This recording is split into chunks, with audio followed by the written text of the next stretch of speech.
Hello, everyone, and welcome back to a brand new episode of the Inside the Dam podcast, brought to you by Papa John's. We thank Admir and the crew over there for supporting this podcast and for supporting the MSU Broadcasting Department.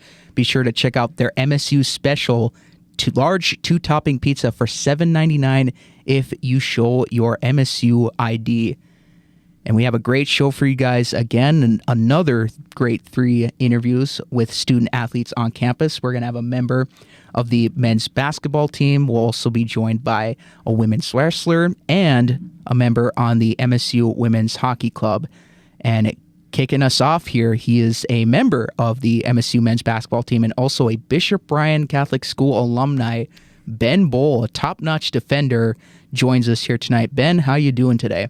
Good. I'm happy to be here. Happy that you guys had me on the podcast. Yeah, we're very fortunate to have you on. And just straight up, you're one of the few athletes to have played inside the MSU Dome as still in high school.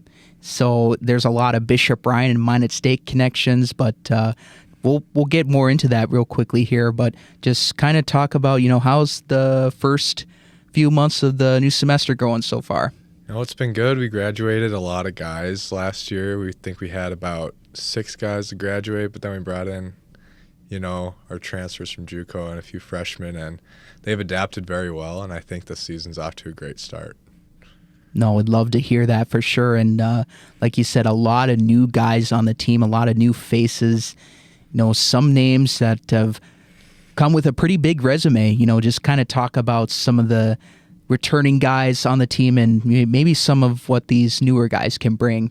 Yeah, so we obviously have me, Cam, and Jackson that all played a lot of minutes last year, so we're happy to have some leadership back. But we also brought in a few other players from North Dakota State College of Science, which is Kahari Broadway and Connor Hollenbeck, and they've been really good. They've made us play a lot harder and really kept the competitiveness at a good level. And then we brought in Javion Tolliver. He is another point guard, as is Kahari Broadway, and they've really been great on-ball defenders for us. So, we're happy to have them, and we're excited to get this season going. No, we're looking forward to seeing a couple games from you guys here as you guys get going this Thursday, essentially. The season's already here that fast, and just how excited are you guys for this upcoming semester for the start of the new basketball season here? Yeah, we're super excited. I mean, our team last year and this year is completely 2 different dynamics, and it's going to be fun. It's going to be a lot of fun. I think we work well together. We work hard, and that's kind of been our motto this preseason is, hey, there's a lot of good teams in our league. We got to outwork them. We got to really bring a lot of grit. Yeah, there's definitely a good shot of that. Well, Ben, we're going to kind of focus a little bit more on some of your connections with MSU. And like I mentioned earlier, there's a lot of Bishop Bryan people here on campus. Your dad, I believe, is a Hall of Famer. Is that true?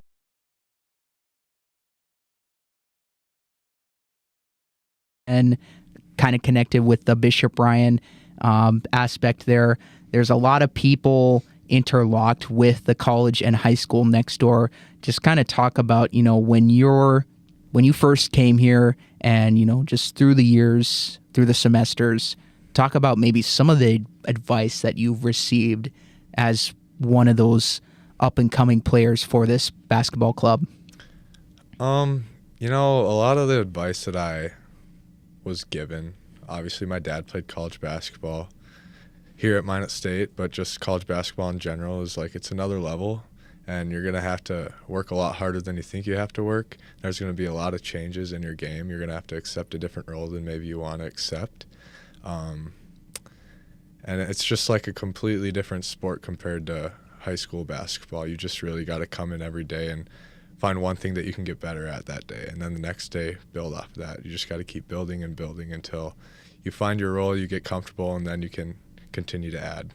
Yeah, and you mentioned building. You've built upon a skill set where your defense is really relied upon. Coach loves hard work, grit, and effort. Just talk about how has that helped you in your progression as a player here on campus? Yeah, so I just kind of there was a role that needed to be filled with maybe just finding someone that needed to disrupt the opponent's offense. And there was a role. I mean, a lot of teams in the NBA and college call it 3-and-D, and I mean, I was a pretty good shooter in high school. Never really spot-up shooter because, I mean, when you're at a Class B type level of basketball in North Dakota, you're kind of like always handling the ball. But I just had to accept a role of like, if you want to get on the floor, you're going to have to defend. You're going to have to probably guard some of the better players. And I just took it upon myself to kind of take up that role. And I somehow got good at it, got coached very well, and just kind of 3-and-D was my role. Yeah, so playing the 3 and playing a little bit of defense in there. That's always, a very key, very important role, especially for all clubs. And you're succeeding it very well at it, if you ask me. And just kind of talk about, some of the stuff maybe that coach has taught you. With that comes, a lot of responsibility. What has coach taught upon you, upon maybe some of the other guys? How do you guys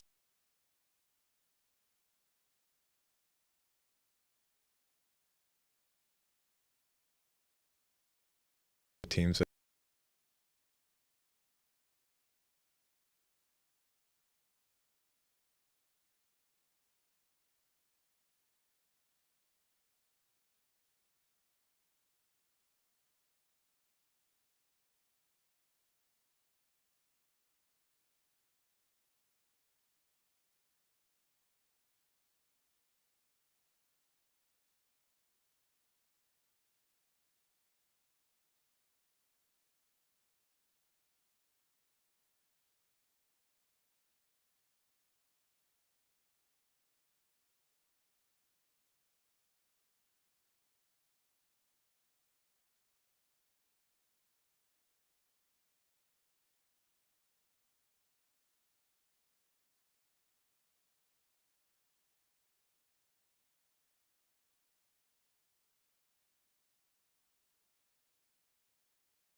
that you any bets that you have with some of the other guys that you like to put on? I'm not a big like sports bettor or anything like that, so I don't do any bets. I'm not in any That's fantasy fair, yeah. leagues.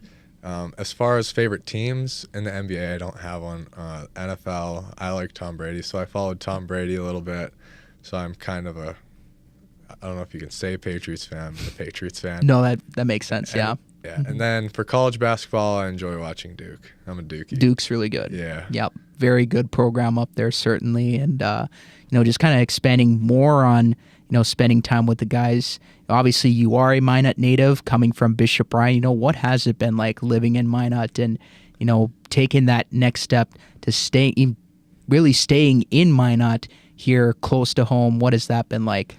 It's been good. I mean, around the guys, it's just kind of funny because there'll be random people that I'll see and I'll just like say hi, how you doing, and then there's a little banter back and forth like, oh, you're Mr. Minot, or oh, you just know everyone. And I mean, it's all fun and games, but honestly, I just love hanging out with my friends, and that's one of the things that comes with playing college basketball in your hometown is there's a lot of people that follow you. So I mean, all in all, it's good. We have a lot of fun. Oh, that's awesome. That's got to be definitely a good time with the guys. And we're just about out of time here, Ben. But again, we thank you for joining us tonight. Just talk about your expectations on the court and maybe even off the court. What do you hope to accomplish, hopefully in the classroom here in the next few semesters or even couple years? So in the classroom, it's just going to be, finishing out strong. I'm in my 4th year at Minot State, continuing to get good grades. And then on the court, honestly, just you got to keep putting in work every day. Just keep building those blocks that are going to eventually pay off. And, you just got to take it one day at a time, one game at a time. So I'm excited for the season. It's going to be a lot of fun. I think will be a lot of fun to watch, and I'm just super excited. No, that's certainly a good mentality to have. And Ben, we thank you so much for being here on the Inside the Dam podcast today, sharing some of your insight on the team and also some classroom life as well. So thank you again. All right, thanks for having me. I appreciate it. There you have it, folks. That was Ben Bohl from the men's basketball team. They open the season this Thursday, 12:30, against the Presentation College Saints here at the MSU Dome. You won't want to miss it. Again, you are listening or watching to the Inside the Dam podcast. Again, we are brought to you by Papa John's. Don't forget their MSU special, $7.99 for a large 2-topping pizza. You show your MSU ID and you will secure that epic deal from them. Again, we thank Papa John's for being the sponsor of the Inside the Dam podcast. When we come back, Alex Kuntz is going to be joined by Nina Sandoval. She is a member of the MSU women's wrestling team. Don't go anywhere, folks. We will be right back after this quick break.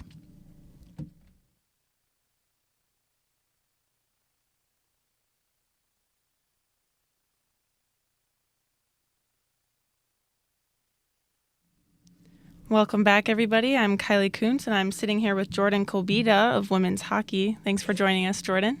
Thanks for having me. Yeah, so I have here that you are already leading the team with 6 goals this season, including 2 power play goals on Saturday at Midland. As far as I'm aware, I heard that you actually started off in a defensive position this season, and now you're moving into offense. Is that correct? Yeah, that's right. So how is that? I know you are a transfer from University of Regina, correct? Yeah. So what was your position there, and how is that, that transferred into this season? Well, I've always been a forward, and this year when I was talking to Minor, he was a little bit low on defensemen, so he said he would love to have me back there just because I've had a lot of experience playing, so I was happy to do so. And then, I don't know, he changed his mind a couple games in, realized that I am a forward, and I've never played D in my life. So wow. it was a hard transition, yeah. But, it wasn't bad. It was, a different experience for me, so that was all right, yeah. I assume you feel a little bit more comfortable now playing on the offensive side of things. Yeah, I've never really played D. I played maybe 6 games D in Regina due to, injuries and stuff like that. But, yeah, I've been a forward my whole life, so it was nice to be back up front. Yeah, I'm sure. That's got to be feel kind of nice, though, to know that at least your coaches know that you're talented enough to be a utility player when it comes to any position. Yeah, I know for sure. And I said when I had talked to him that I would be willing to play wherever, so he knew that. That's awesome. Wow. So you played for 4 years at university? Yeah, I played 5 years at University of Regina. Wow. This is my COVID year. Wow. So just this last one, and then what? Have you even thought about life post-hockey? Yeah, I'm actually I'm going overseas to play hockey in Sweden next year. So. Wow. Congrats. Yeah, that's impressive. Excited. Yeah. I also have that you actually played softball in Saskatoon. Yes. How, I know a lot of dual sport athletes, and I'm personally a pro dual sport athlete kind of gal, but how does that transfer to hockey? Those seem kind of really opposite to me. For me, honestly, that's what I like the most, is that they are really opposite, and I have something that I can do in the winter and in the summer, and I'm not focused on one sport all year round. I have 2 teams. I have 2 different types of groups that I can be with, lots of friends, lots of different things to do, and I feel like in sports everything transfers over, no matter what you're doing really, because for me, I'm actually a pitcher in softball, so I use a lot of my legs. Mm-hmm. So a lot of my workouts and stuff like that would transfer over to hockey really well with skating. So yeah. Were you ever in a position where you had to decide between the two when it comes to collegiate sports? Yeah, I did in grade 12, and I definitely decided to go the hockey route. Has hockey always been your favorite, the one that you knew you'd choose? Yeah, I started hockey pretty late though. I started when I was 12. So I never really got to like grow up doing it, but as soon as I started it, I just like loved it ever since. Yeah, and especially being as successful as you are, that's a pretty cool story, to tell people that you technically started pretty late when it comes to elite athletes. I know everyone's having their kids start at like age 8, so it's weird being the ones who start late in life. So that's really impressive. Good for you. Thanks. Yeah. Well, thanks for joining us, everybody. That was Jordan Kulbida of women's hockey. So thanks for listening. Thanks again.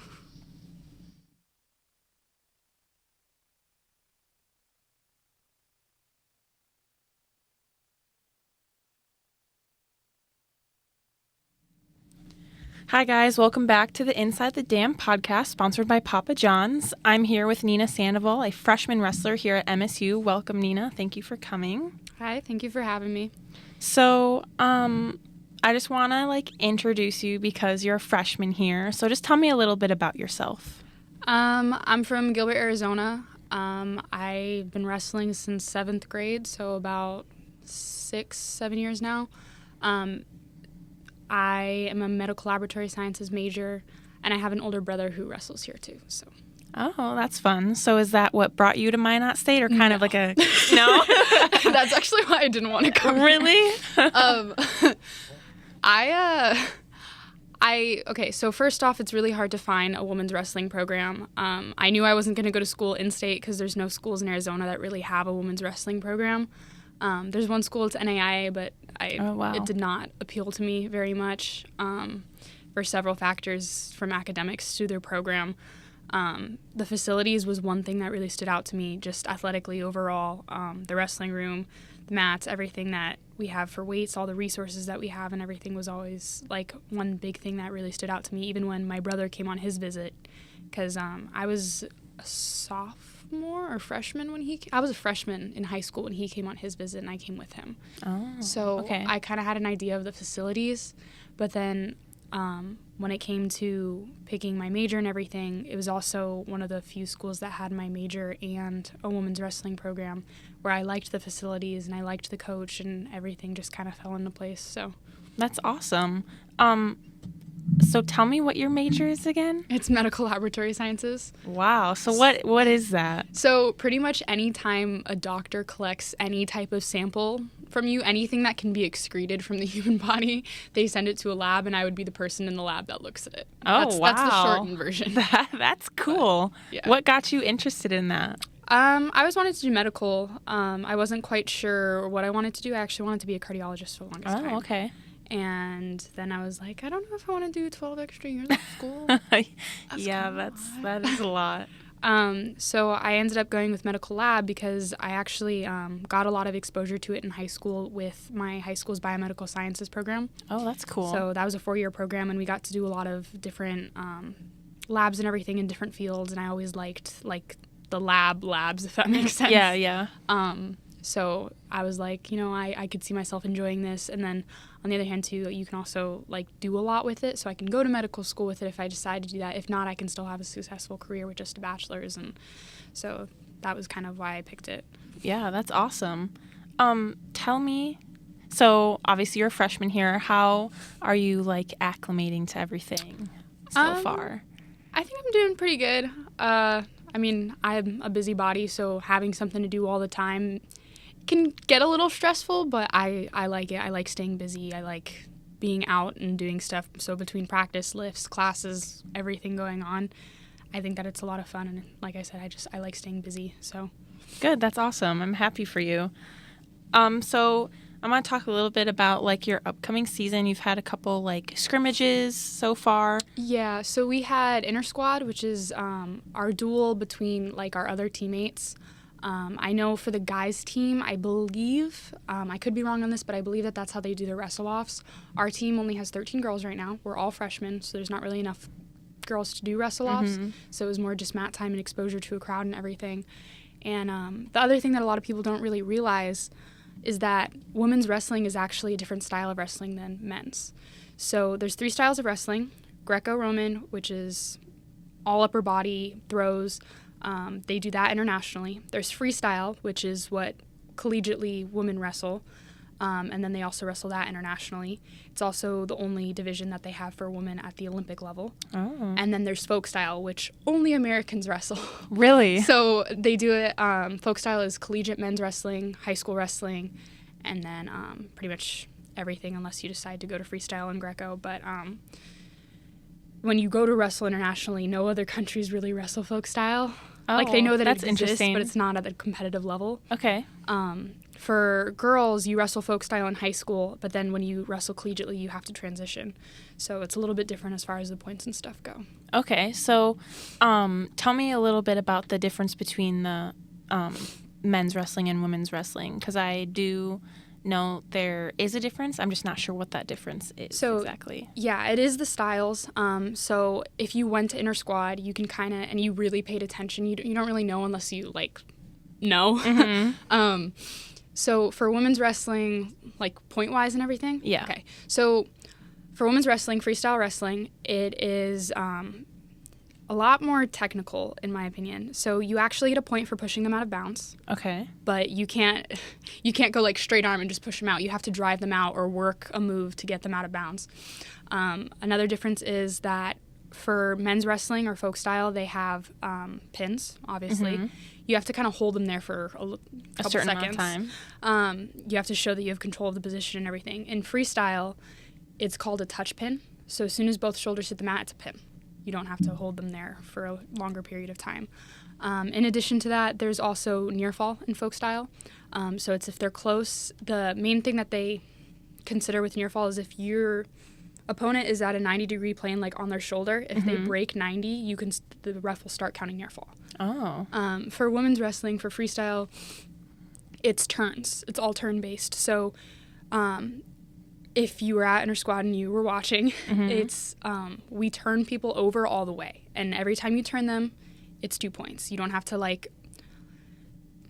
for folk style, it's if you hold them for a couple seconds. I think it's been a while since I wrestled folk style. I think if it's 3 seconds, it's 2 points near fall. And if it's 5 seconds, it's 3 points near fall. But I could be wrong on that off the top of my head. Freestyle, like I said, you roll them all the way through, and it's 2 points regardless, unless you get them pinned, which then you win the match. And then on top of it, folk style has 15-point tech. So if you get 15 points ahead of the other person, they stop the match and you win. And then in freestyle, it's a 10-point tech. So you can literally get a takedown, that's 2 points in both freestyle and folk style. Get a takedown, and then you can roll them 4 times, and then that's a tech. Because for every roll, you get 2 points. So freestyle matches can be over a lot faster. Another difference, folk style, it's going to be 3 periods, 3 2-minute periods, I believe. And then freestyle is 2 3-minute periods. So, and you get a 30-second rest in between versus having a start top, bottom, or neutral. Freestyle always starts neutral unless you go to parterre, which is it gets so complicated. It's hard to explain. So was it hard, switching from that in high school to now? Or have you kind of... So I wrestled year-round all through high school, and when you wrestle year-round, you wrestle folk style during your high school season, and then you have national qualifier, which is freestyle. For boys, it's freestyle and or Greco. You can pick. And then, so I kind of had some exposure to it. My first freestyle tournament actually was in Texas, and my coach told me to just kind of wrestle like folk style, just wrestle, and I didn't know it was a national tournament. And so we get to the end of the tournament, I took 5th, and it was my first time ever wrestling freestyle, and he's like, "Oh yeah, you're an All-American, by the way." And I was like, oh my gosh. Which, looking back, it was probably better. But, so that was fun. But it is a little bit of a transition, but it's not too bad if you just don't think about it, in my opinion. But a lot of the girls who are on the team now, they've never wrestled freestyle. So it's just different technique. Big learning curve. Yeah. But once you get going, especially after you compete for the first time, it comes pretty naturally. So that's good. So you said there's only 13 girls. I'm assuming that's small. It's pretty small, but considering we're a first-year program, it's pretty awesome. Oh, so. Good. I'm good. Yeah. So what do you like, what are you wishing to accomplish this season, individually and as a team? This is the first ever women's wrestling program at Minot State. You're one of the first women to compete as a MSU women's wrestler. Is there any? I mean, be scared? at this point in the season, like, I mean, it's my freshman year. Mm-hmm. It's my first time wrestling collegiately. I'm kind of trying to take advantage of that. I don't really have anything to prove at the moment. Yeah. So I'm starting off kind of, like, individually, I'm starting off kind of small. So, like, my last tournament is just like, Coach, I want mat time. Like, that's what I want to focus on. I want to get some matches in. I want mat time. This next tournament, now I'm going to be like, okay, my goal is to place. I want to place, and that'll be my next goal. Then my next goal is going to be, okay, top 3. Okay, next goal is going to be first. So, like, personally, I'm trying to take advantage of the fact that it's the first year and that I can start small and work my way up and just, like, really savor the experience. Yeah. And just trying to enjoy that, so. That sounds awesome. I'm really excited for you and looking forward to seeing some matches. So thank you so much for coming. And thank you guys so much for listening to the Inside the Dam podcast, sponsored by Papa John's. And don't forget the large 2-topping pizza for $7.99, with your student ID. Thanks, guys.